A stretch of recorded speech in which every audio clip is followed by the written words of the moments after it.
Alrighty, shall we start, Jonathan? Let's do it, Fran. Ready to go. Awesome. Alrighty, well, welcome everyone. Thank you so much for attending today's webinar. This is the countdown to new student orientation. Today, we're going to be talking about coming to campus, settling in, and discussing what new student orientation looks like for new students, and a little bit about what to expect for the fall semester. If you're a parent or a family member, hello and welcome. This session is primarily for new students, but we will be touching a little bit on the parent experience as well. We'll have some time at the end of today to answer any questions, so feel free to drop them into the Q&A, and we'll reserve those towards the end of the session.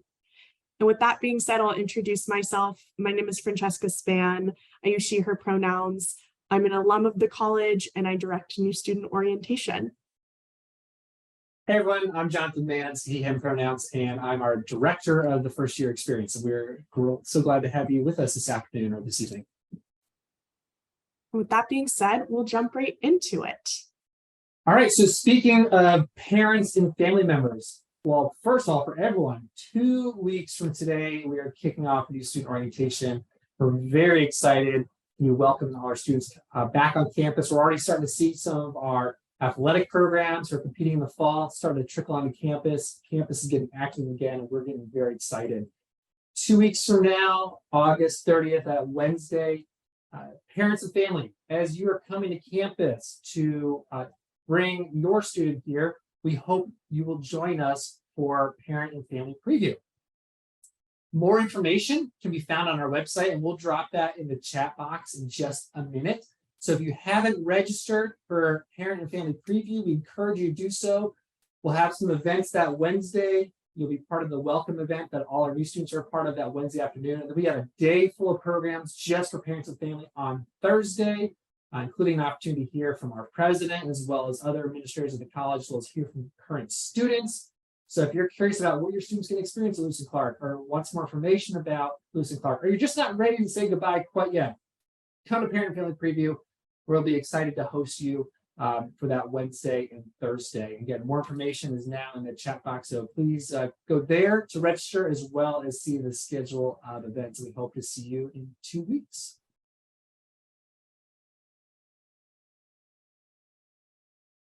Alrighty, as far as coming to campus goes, we do have a few, as Jonathan mentioned, different times of August in which we welcome our new students to campus.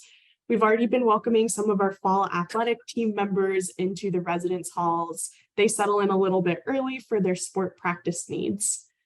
We won't start seeing the majority of our new students come until their new student trip, or of course, NSO move-in day. If you are a new student who is participating on an NST trip, you fall into one of two groups. You're either participating on the Creative Arts PDX trip or the Sacred PNW trip. These trips live on campus. So when you arrive on your NST start day, you will actually move directly into your fall assignment. You might be the only one in that assignment, as your roommate is maybe on a different trip or not attending a trip. And your whole trip will be based out of campus and or the larger Portland area. So you'll sleep in your bed and you'll have some time to settle in. Your parent, family, or friends are welcome to help you out at the start of that move-in day. Check in with your NST guide or leader for more information about when you start your program. I believe the Creative Arts and the Sacred PNW both have slightly different start times. If you are a student on an outdoor or off-campus NST, when you arrive to campus sometime between the 22nd through the 24th, you're not actually going to move into your residential hall room. Instead, when you get to campus, you'll check in with the Office of College Outdoors, and they'll take all your belongings that you don't need for your NST trip, and they'll store them in a secure and locked part of campus on the graduate school campus near their larger College Outdoors facility. When you return from your trip sometime between noon and 6 p.m. on the 29th, that's when you'll grab all of your belongings from the graduate school campus, check in for residential hall rooms with campus living, and then make your way to your new residence hall room. So you will have time to settle in that evening, the 29th. I get questions from students and parents alike wondering if they should show up on the 29th to help with move-in. That is not technically our official move-in day. If your parents are in the area, they're more than welcome to see you that evening, bring you maybe some things that you need to have for that night. But we do urge parents and family members to come the following day when it is our official move-in. New student move-in will start bright and early at 8 a.m. on August 30th, that Wednesday. Move-in as well as NSO check-in both starts at 8 a.m. We ask that all students check in for orientation starting at 8 a.m. to 2:30 p.m. in the Maggie's Plaza. If you're on an NST, you'll need to check in. If you're a fall athlete, you'll need to check in. All new students check in for new student orientation. And afterwards, if you were not an NST participant, you'll proceed to your residence hall room to get your key and your lanyard and some of that other things that you'll need for moving into your residence hall. I wanted to take a moment here and talk about that move-in process and just give some tips as you spend the next 2 weeks getting ready to come to campus. So part of NSO move-in day means that you'll be settling in. There's a chance that you might have sent packages to the college. We work with our mail services office to allow you to pre-ship packages to the campus. You have already received an email from them sometime in July with information about how to ship packages to the college. If you're having difficulties finding that email, type mail services into your lclerc.edu email search bar and you should be able to find your mailing information. If you do send that package, you'll be able to collect it between 8:30 and 2:30 on the 30th from mail services. If you've sent multiple packages, you are welcome to drive a car around and load up your vehicle and drive them back towards your residential hall room. If sending packages to LC is not for you, or if you are planning on, buying a lot of things for your new residence hall room and college life, I will suggest that you wait to purchase items until you are in the state of Oregon. Oregon does not have sales tax, which means that instead of shipping those things here from your house, if you are expecting or planning on buying them brand new, you might save some money by buying them in the state and not having to haul them with you across the country or in a car up from California. So that's just a pro tip. Buy things in Oregon. Lewis and Clark Airport or Lewis and Clark College in Portland is close to a lot of different places. The Portland Airport is close to IKEA and Target, so you can definitely pick up a lot of things that you'll need. You might also be wondering what to pack. We do have some suggestions on our website about what to bring as well as what not to bring. I'm happy to post the links to those two resources in the chat in just a minute. I do want to highlight that it is important for you to bring certain materials for job hiring. If you're planning to get an on-campus job or even a job in the state of Oregon, you might need to show certain forms of ID. So while you might think, I'm only moving a few states away, you might actually need your passport or certain forms of identification. So throw those in your suitcase if you're making your way up. This might be pretty straightforward for some of you out there, but I do want to highlight that the weather in Oregon is something that you should be preparing and packing for. I myself am a Southern Californian born and raised person who came up to the Pacific Northwest for college, and I was not prepared. I did not have adequate shoes. I had a rain jacket that was not serving my needs. So just take into account that you will need those items to keep warm and dry during your time here.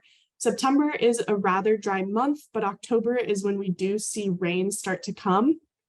So consider buying those things either once you get here or, if you have a good pair of those items that you can bring up with you, I do highly recommend it. My last tip to you is to not overpack. I guarantee once you get to Lewis and Clark, you'll start to evolve into your own college style. You'll learn what clothes you're going to wear on repeat because they're comfortable and they blend well to the weather. So it's sometimes better to save, those extra pair of pants and jackets that you do enjoy wearing for that, to keep those at home.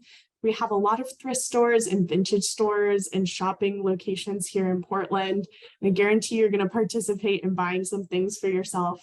So my recommendation for you in your closet is to not overpack. Alrighty. Great. This passes over to Jonathan. Yeah, when you get here, campus will be busy. There will be lots of vehicles coming in and out on the 30th to help it with move in. And what we like to do is save spots right in front of our residence halls for you to be able to pull in and have the shortest walk possible to get the stuff out of your car or vehicle and into the residence hall. And there's gonna be a lot of volunteers out and about. They're gonna help you unload your car. But our ability to do that means once you've unloaded, we need you to then move your vehicle. So we are going to send you a map of our campus ahead of time. You're welcome. They're out there now on our website at lclark.edu if you want to find it yourself. We'll get you a map before you show up. But first off, please remember to use gate 5 when coming to campus, and gate 5 is marked on the map. That's what will be coming in to get dropped off. And then when you're all done, you have a couple options. One, you can go to gate 7, which is just across the street from where the residence halls are, into our graduate campus. And you can park there, and it's a very short walk back over to our campus. Or you could park on gate 2, which is near our stadium. There's gonna be some parking on the upper level, and this will make more sense when you pull in. There's a lot more parking on the lower side of the stadium and behind Pamplin Gym. In the tennis dome, we look for a big inflated building. That's our tennis dome. There's going to be a lot of parking there. So that's when you come to campus, we'll be redirecting you after you've dropped off your belongings, or we'll be redirecting your parents after you've unloaded the vehicles to get to the car, to park in a longer term parking and then walk back over there. So just be mindful of that. And then if you're staying for parent family preview, we'll redirect you to those lots as well on Thursday.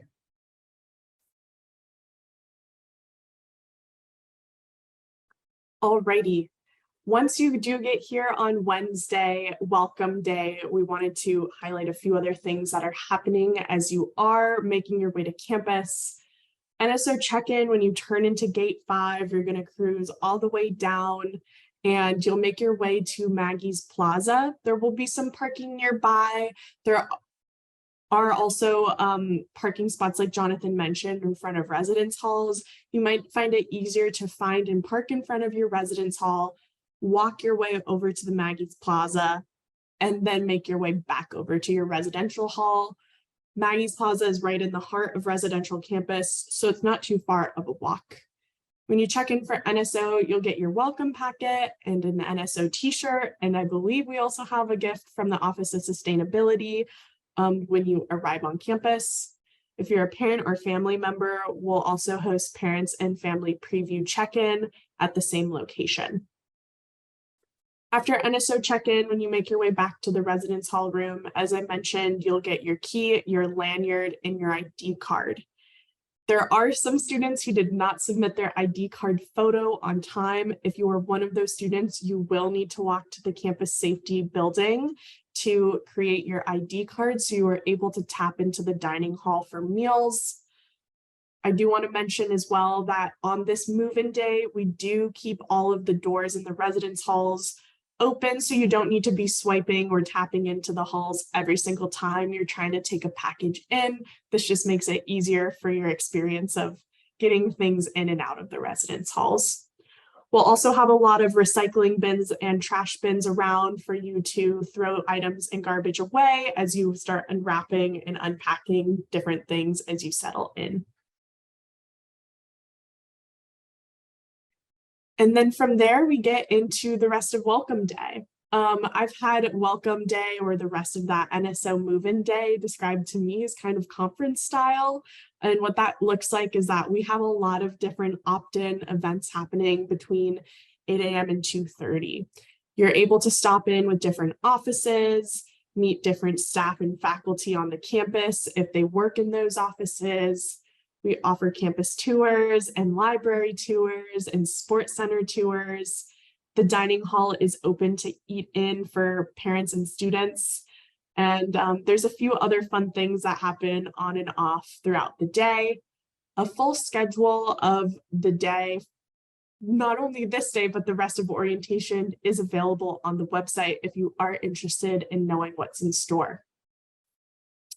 That being said, at 3:30 is when we will host our welcome for students, parents, family, and friends out of our Pamplin Gymnasium.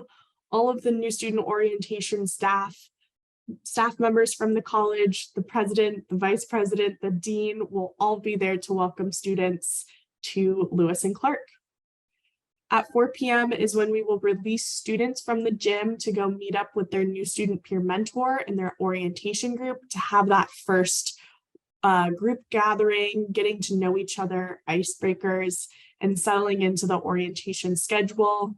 We will keep parents and family members in the gym for an additional hour to hear a little bit more about Lewis and Clark from the perspective of being a parent and family member.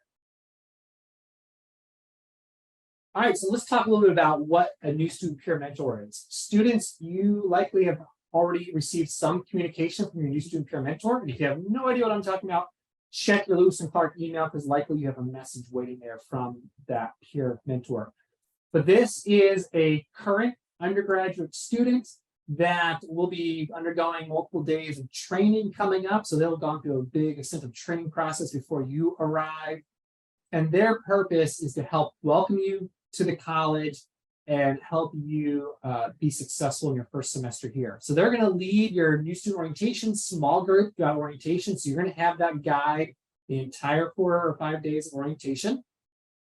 And then that new student peer mentor is going to continue to work with you throughout the fall semester. So that group will stay together from orientation through the fall semester. You're going to have that peer mentor leading you, which is a great opportunity to have another student to ask questions, to use them as a resource. We're going to provide you a lot of information for orientation, but you might not remember where to find the student health center. You can ask your peer mentor, go, I need to go by the health center. How do I get there again? And they can direct you there. Those type of things. So they're going to be excellent resources for you. Other things that they're going to do for you on our next slide is hold one-on-ones with you a couple times a semester. And this is an opportunity just to sit down with a peer mentor for them to check in, making sure you're having a good experience. If you have any questions, great time to ask them. If you are having some concerns or some challenges, they're, again, that resource. They may not be able to answer every question for you, but they can connect you to the right resource that can answer your question. So they're going to check in with you at least twice over the fall semester in a one-on-one environment. So when they do reach out and say, hey, it's time to sign up for a one-on-one, be sure to put your time down, maybe grab a cup of coffee or lunch together somewhere else on campus and just chat about how your experience is going.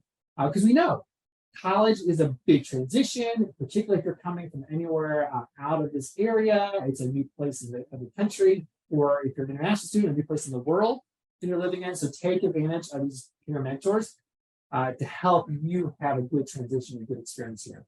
And they're going to plan some events for that orientation group. So at least one of those events is going to be off campus into downtown Portland, so you get an idea of how to take transportation. TriMet is our public transportation system in the city. So how to use that, or the shuttle service that we offer on campus to get into the city and experience a little bit about what our city has to offer. So that's going to be a great experience. So be sure to be part of that when that happens. They're also going to plan a couple other community events for your group, so you have an opportunity to spend time together and bond a little bit throughout the semester and help build some friends really early on and build that strong connection to our campus community. So we're really excited about this program, and we're really excited that you get to be participants. So please take advantage of the resource that is your peer mentor to help you have a great start to your college career here at Lewis and Clark. Alrighty. Your new student peer mentor will be guiding you through all of orientation. They're, like Jonathan said, a great resource into the fall semester. They're also someone you can ask questions about the NSO schedule. But here's a quick overview of what we do have in store for the days of orientation. Wednesday is that move-in day. Students will be welcomed to the campus, and it's a great time just to settle in, get your bearings, take a tour, hear from admin and staff at the college, and have that moment to group with your orientation group, meet your peer mentor, have dinner together, and stuff like that. I do want to point out that we do ask parents and family to leave after their welcome at 5 p.m. We want to give new students campus to themselves to really settle in and connect with each other without having, other folks on campus kind of looking in, and also just giving them some space to do that settling in. Thursday is our academic day here during new student orientation. New students will go through an academic welcome and hear from academic resources, participate in the academic fair, and get to meet faculty who work in each academic department, ask questions, and then there will be time to meet with their faculty advisor, talk through what their hopes are for college and academics. There's also a time to change classes and courses during orientation. We reopen registration just for new students. And then on Thursday afternoon, we host the common reading. You received the common reading last week. This year's common readings theme is the stories we weave. We are really excited about this year's common reading. We're having an artist in residence, Waylon Lang, come and speak with new students. So if you have not done so already, please, please, please read the common reading in preparation for Thursday. The Friday of new student orientation is our wellness day. Students will hear from health and wellness offices on campus, as well as offices related to campus safety, emergency management, stuff like that. SRR, student rights and responsibilities, anything that they need to know about being healthy and safe as an individual and as a community member will be discussed.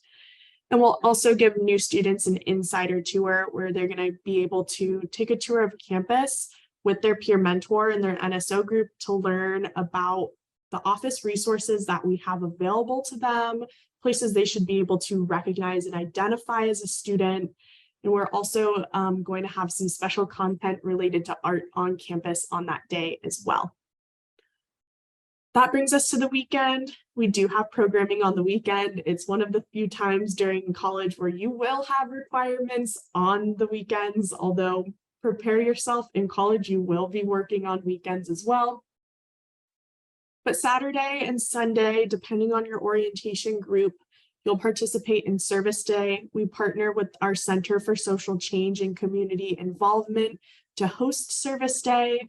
We link up with different community partners in the Portland area, as well as campus partners, to perform acts of service, learn more about service opportunities, and get to spend some time really helping communities that touch our campus and are part of our campus. So that's a long-standing tradition here during orientation. The other part of NSO is participating in sexual health and consent workshops. These are facilitated by students who go through extensive training to give students information about participating in healthy sexual health and, of course, learning more about consent. Alrighty, those are during the days. I also wanted to spend a little bit of time talking about the evenings of orientation. The bulk of day content is going to be a lot of resources and learning about the college. We try and have the evening events be more of that social and community learning and living aspect that students participate in during their time here. Wednesday evening of orientation, students who live on campus will meet their residential hall areas. So they'll meet their area directors, the student resident advisors who live on the floors, get to know more about what it means to be living in community with others, and have those first floor meetings. If you are a commuter student, you'll also get a welcome and get information about what it means to be a commuter student and some inside knowledge about resources available to you as a commuter student. Thursday evening, we carve out time for new students to group up with their NSO and group and peer mentor and spend some time writing letters to themselves, participating in our tradition of making a new student stone, and then participating in stargazing. This event came to be during COVID when we needed to be outside and it has been so popular. It's such a great time for bonding, getting together outside, watching the stars and talking, that it's just become a part of the NSO tradition. Friday night, we have churros with our Vice President of Student Life, Dr. Yvette Castillo-Clark. She loves churros and we love churros, so everyone wins with a churro sundae. We also have our other very highly regarded new student orientation event, Silent Disco. If you show up to the Silent Disco, you get a set of headphones and you can choose which channel you're listening to. And it is a great time seeing people dance to different music. Everyone loves it. I would highly recommend coming to Silent Disco. On Saturday night, we host a drag show by the drag collective here on campus. That is, again, another NSO tradition that is really loved by all of our students. And this year, the Black Student Union, BSU, here on campus is hosting a welcome dance. Finally, on Sunday in the evening, the Co-op or the Coop, it has kind of two names, will host an open house and an open mic night. There will also be a fire glow show. And Sunday is also the day that our returning students move into their residence hall rooms. So we do kind of see a shift in campus opening back up for everyone. And it, you can just feel the energy in the air as everyone's getting excited for fall classes. And that brings us to after NSO. We do keep your schedules very busy during NSO. We do try and balance it out with some good time for you to rest. For example, on the weekends, you won't start until noon. So just keep that in mind. But we do want to make sure that there's a lot of things happening during Welcome Week for you to make those connections. Again, not only with the other new students, but the other returning students who aren't just your peer mentors. We want to make sure you're aware of the different clubs and organizations on campus. The bottom of the NSO schedule, which, let's see, I believe Jonathan is maybe linked to, or we can do so right now, but the NSO schedule at the bottom will have a link to Welcome Week. During Welcome Week, a lot of different offices, clubs, and organizations on campus hold open houses or sessions and welcome events so that students can get to know them and the different things that they offer throughout the year. We have our SEE Fair. The C Fair also stands for Student Engagement Extravaganza. This is where all of the clubs and orgs and unions on campus will set up tables so you can put yourself on their mailing list for more communication and information about what they do as a club or a group. And of course, after Welcome Week, you will have the opportunity to connect with your peer mentors and your NSO groups as they start to reach out to plan those off-campus trips, those one-on-ones with you, the time to continue that engagement with your peer mentor.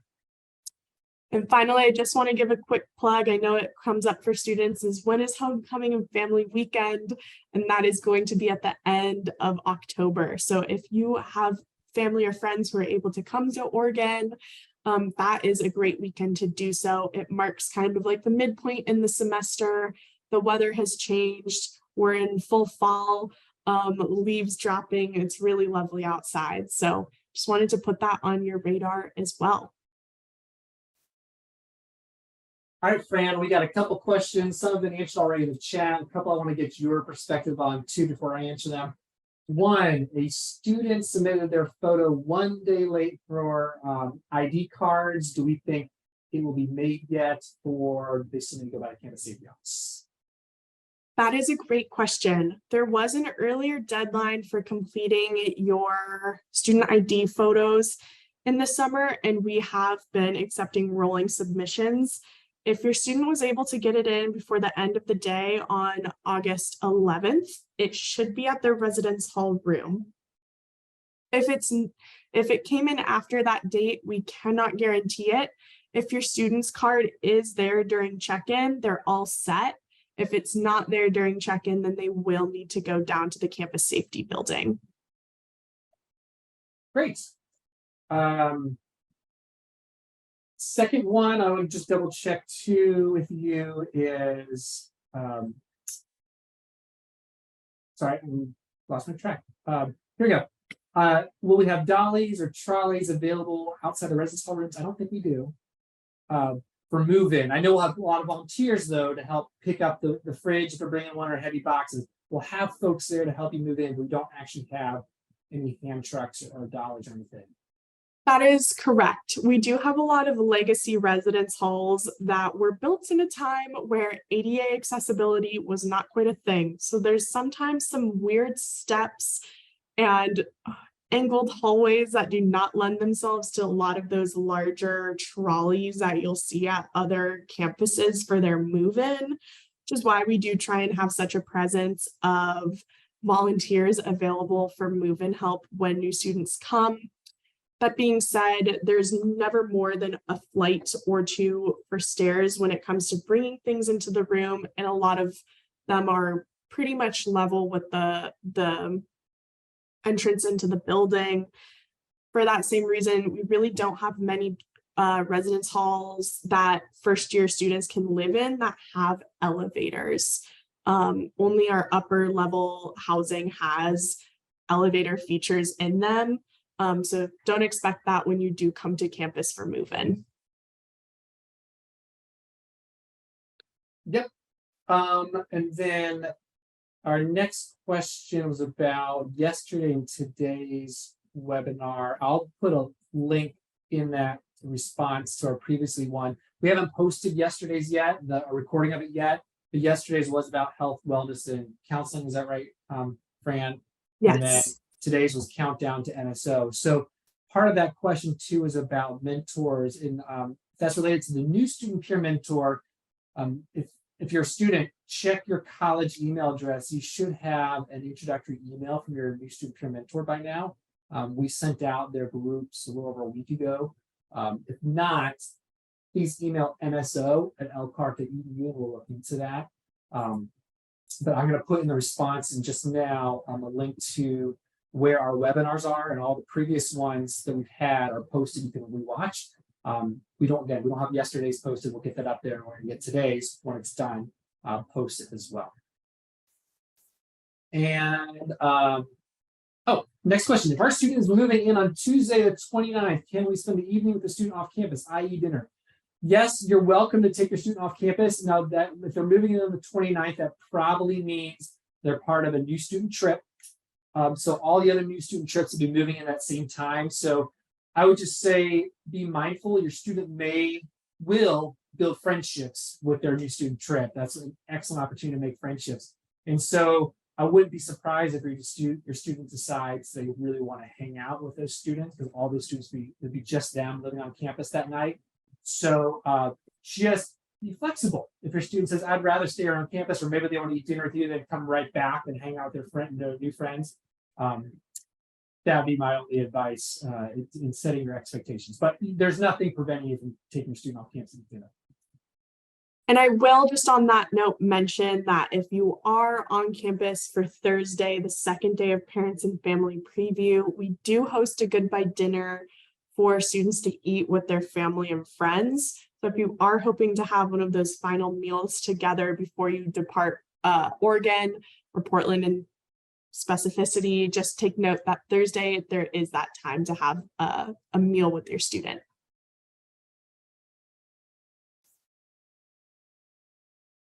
Any other questions coming in? All right, I see one here. Can we move into our rooms and settle on the 22nd before the NST? The answer to that is, unless you are on the Sacred PDX, or my bad, the Sacred PNW or the Creative Arts PDX trip, you are not able to settle into your residence hall room on the day of or the day before your off-campus NST departs. All off-campus NST participants will be moving on to campus on the 29th into their residence hall rooms. And unfortunately, campus living isn't able to accommodate those settling in days. We also don't want you to lose your residence hall room key while you are off on your trip. So instead, you'll keep all of your stuff with College Outdoors for your return to campus. And they'll help with transportation to get your belongings from the storage into the residence hall rooms. Yes.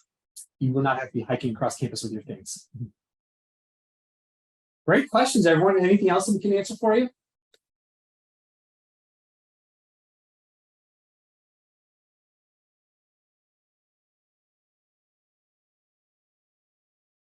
Well, if anything comes up, you're welcome to email nso@lclark.edu. Oh, we got another one.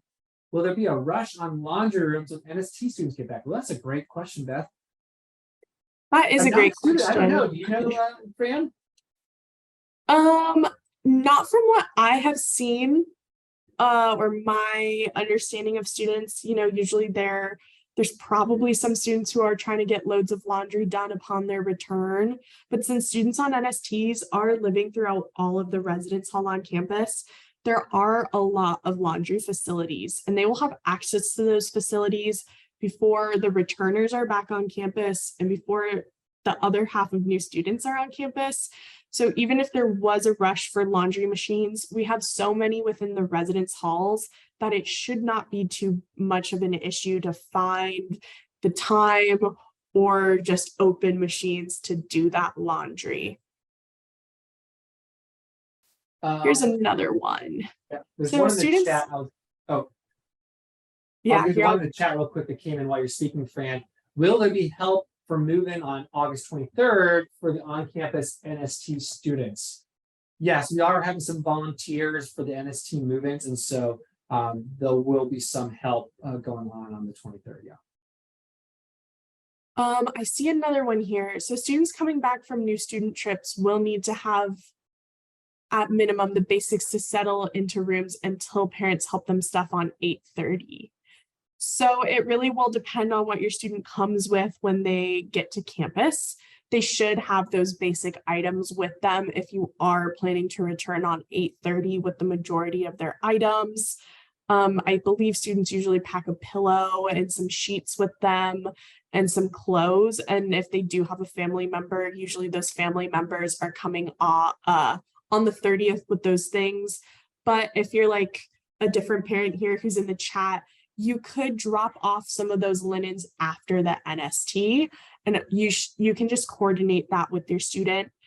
NSTs do return at different times depending on where they're located within Oregon. So some come back really early because they're nearby.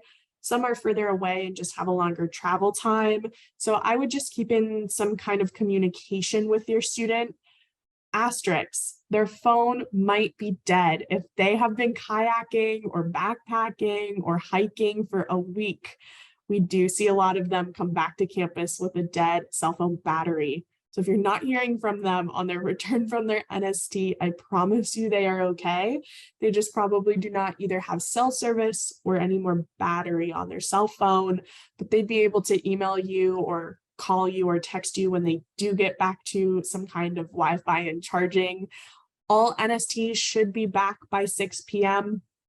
and able to settle into their residence hall room by 7 or 8 p.m. So if you wanted to plan, a later evening drop off, I think you'd be in great shape.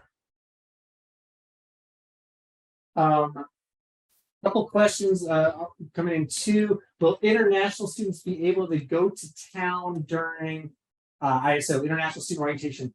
I believe, and this is something you could, International Students and Scholars Office will give more information about the orientation process. I believe I heard recently they do take a trip to Fred Meyer, which if you're not familiar with that, that is a Kroger grocery store plus. It's a massive store of groceries plus all the kind of things you might find at a Walmart and Target as well. I believe they take their students over there at some point during International Student Orientation. I don't think they have any trips downtown planned, but I do not know that for sure. Students are certainly able to take TriMet, the bus line, to go downtown if they're wanting to do that during their downtime during that orientation session. I think we answered, Fran. Students go on the new student trip, so they can have a minimum amount of basics in their room. So I think you answered that question, right? Yeah, I do see a follow-up from, I believe, that same person asking about the 29th and NST move-in. Just wanting to clarify if they can move those things in on Tuesday. And the answer would be yes. If your student has the time and the capacity to meet up with you, they could absolutely have you help them bring some things in to their residence hall room. And as far as Wednesday goes, we do tend to see a push earlier in the morning. People are trying to get in and get settled so that they have time with the rest of their day to go through the schedule of events that we have happening during orientation. Things do settle around 11 a.m. to noon in terms of the residence halls. There is always a push in the morning right at 8 a.m. Those really on it students and their family members who are trying to get in. Tuesday, there will not be that kind of move-in help that we have on Wednesday. Wednesday is our official move-in day. So Tuesday, it's really on the students on their NSTs. The NST leaders do assist with moving their things, but we do suggest that they bring with them what they're able to carry reasonably for themselves. They're showing up with a huge, heavy trunk that is going to be a bit difficult for them to move from the graduate campus to their residence hall room. So just keep that in mind because there will not be that type of moving assistance on that Tuesday. Great questions, everyone. Yes, excellent questions. Give it another minute in case people are typing some questions right now.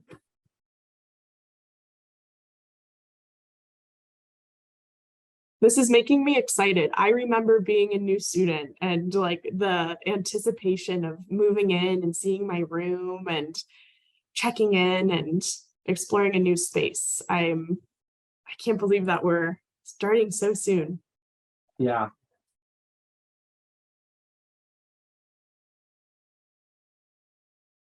Alrighty. Well, I'm not seeing any others. I speak too soon. Please clarify that on-campus trips will be in their own rooms the whole time, correct? Yes. On-campus NSTs, Creative PDX NST, the Sacred PNW will move right into their fall assignment. They will stay in the actual room and bed that they will be living in during the fall semester. It is just for those off-campus NSTs that do not have any move into the res halls. They just go straight to the grad campus. Josh, I want to make sure I answer your question. Sorry, I missed the answer to the basics. Could you answer again? Can you give them more information on what you're asking? Oh, sorry, I see two more down. The basics to get them through to 8:30. Okay, so Josh, the students are going to NSTs that are outdoor adventure off campus. They're going to move into the room on the 29th. So they would need some basics like linens so they can sleep on their bed, not just a mattress, so they can sleep on their bed with sheets. A towel to shower, those kind of things. Any other clothes they may not be bringing with them on their trip. Those are some of the basics they would need to get them through to the 30th if you're bringing the rest of their belongings on the 30th. Good questions. Yes. I see another question here about students having time to go off campus to buy things and when we recommend doing so. So I kind of view this question in one of two ways. The first would either when do they have time to go off campus with a family, friend, or parent to help them buy things off campus.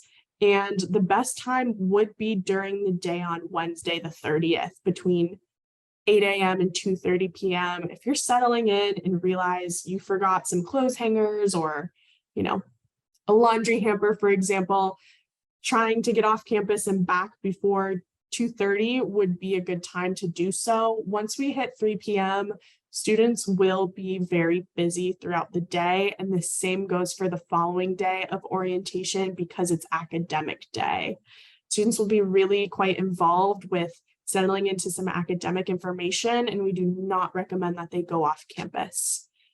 Now, if you're talking in a more general sense of when is a good time after parents and family members are in town to get off campus, Friday or the weekend would be a good time to do so. If your student is someone who's comfortable, using TriMet or the PIO Express, that is our free on-campus shuttle. I believe it starts running on Friday, and they could go Friday evening to the local Fred Meyer. It's a very large store. They sell a lot of things there, both for kitchen supplies, food, and home supplies too. And the weekend would also be great. We won't start any kind of programming until noon. So if your student is able to wake up at a reasonable time to go off campus or rent one of the zip cars on campus, they definitely be able to get off and go buy some things locally. The map Good of the, question. oh, sorry. Good question about the PIO bus access. We are in the process of, we being the college, not Fran and I, we being the college, in altering the route, and we're just firming up our contract with the third-party vendor that operates this for us. So I do not believe the new route is posted quite yet. I was actually just pulling that up as someone asked, and so I'm looking at the schedule, and yeah, it's from April, so it is not the most current. But I say that what I was just told in the meeting of the week is that the Fred Meyer that we have both referenced, which is just about a mile or 2 miles from campus, will be one of the first stops and one of the last stops, because the PIO Express does go downtown. And so it'd be pretty convenient for a student to take the PIO Express, get dropped off at Fred Meyer, and then have about 50 minutes to shop before the PIO Express bus comes back around. The bus itself is very obvious. It says Lewis and Clark in big bold letters and PIO Express. So you're not going to get it confused with the TriNet bus, which is much different looking. So once that schedule's done, it'll be posted, and I'm being told that there will now be also providing an app which will give you a specific location of where the bus is, so you can gauge how much time you have left before you get back to the bus stop you picked up. Question, Josh says, if parents are still in town Friday, we possibly take them off campus if necessary to get stuff. If we miss anything. How late do things go Friday again, Fran, on the schedule? Required student programming goes until around 4:30, 4:45. So if you wanted to go off campus with them or meet up later, you could. I am going to suggest that you let your student have some of the time in the evening to go to those social events, the fun things that we have planned for them to connect with their peers and just take advantage of the fun programming. But if you were still in town and really needed to do those trips, I'd plan for sometime Friday evening. Yeah, great questions. Really good questions. Yep. I see from a parent, list of great restaurants or bars for parents to meet up after move-in day. That is a wonderful question. I'm a big foodie and I do have a list of my own personal favorites. I would be more than happy to share them with you if you wanted to email nso@lclark.edu. I will share my restaurant Portland recommendations. We find that parents are just staying all over Portland or in neighboring cities like Tigard, Tualatin, and Lake Oswego. So it's a little hard to try and find one centralized spot for them to meet up on. I will give a plug to one of our events that is hosted by the alumni and parents office. It is called Tissues and Toasts. That will happen on Thursday evening just for parents, family, and friends. So if you're looking to have a moment to celebrate the end of Parents and Family Preview and your students' entrance to Lewis and Clark, they're going to be there with some light beverages, alcoholic and non-alcoholic, as well as some tissues if you need to take a moment for yourself to, say goodbye to your student. So yeah, feel free to email me though. Harry asks a really good question. How do we have students and how do faculty and staff to deal with the heat like we're having now? So if you're not living in this area, it's a bit unusual, but we were having our third day in a row of triple digits. It doesn't usually happen that way. And half our buildings are still on campus or air conditioned. Most of the residence halls are not. So how are we dealing with it? When we are in have extreme heat, we do label cooling stations on campus. Our student center is one of those that is air conditioned. The nice thing is, if you're not from this part of the country, and I lived in the Midwest and the Southeast previously, so it was hot and humid during the day and still fairly hot and humid at night. You didn't feel like you had relief. Around here, it still usually cools down. So even when we're hitting triple digits, it's getting into the low 70s or high 60s, low 70s. And that's a warm night for us. So at nights, it still cools down and gets pretty comfortable. It's unlikely we'll have triple digit heat once we start. To get that hot of a temperature by Labor Day would be really rare. It could happen, but it's unlikely. So usually, the nights will cool off and they'll be fine. And then during the daytime, if it really did get hot, you can go to the student center or the library to just be in air conditioned to get away from the heat. Fingers crossed that NSO, this is Oregon getting its hot spell out of itself for August, and orientation will bring. We're taking care of it for you before you all arrive. We're bearing the brunt of it, and that's gonna be cool. Starting Friday, so back the highs in the low 80s again, and overnight we're getting back into the 50s. So that's much more normal summer weather for us. Yes. Great. Alrighty. Well, I think, yes, we look forward to meeting you all. With that, I think we're going to wrap up. If you do have any questions that are going to arise between now and 2 weeks from now when we welcome you all to campus, please feel free to email nso@elclark.edu. Ourselves, as well as our student workers, are checking that email constantly throughout the work week, and we are more than happy to answer questions, send links, and make sure you are ready for your arrival to campus. And you will be hearing more from us very soon with more emails coming out about arrival and things like that. As a reminder, this webinar, as well as all of our other webinars, can in fact be found on the NSO checklist drop down on our website if you are trying to find some more information about what we've talked about throughout the summer. With that being said, thank you so much. We're so excited to welcome you so soon, and stay cool with the next few weeks of August. Take care, everyone. Bye. Bye.